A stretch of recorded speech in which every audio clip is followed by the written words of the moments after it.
mes kalbam apie balionus, tai yra susieta būtent su balionus, kontrabandinių balionų paieška, dėl to, kad dažnai, jeigu jie yra paleidžiami, jie gali nuskristi į labai didelę teritoriją, todėl papildomos pajėgos, kaip ir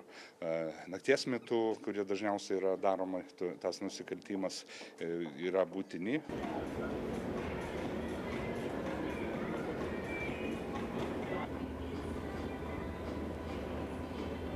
Kariuomenės indėlis bus būtent sustiprinti sienos apsaugos tarnybą, sustiprinti policijos patruliavimą ir pagalbą, randant kontrabandinius krovinius, apieškant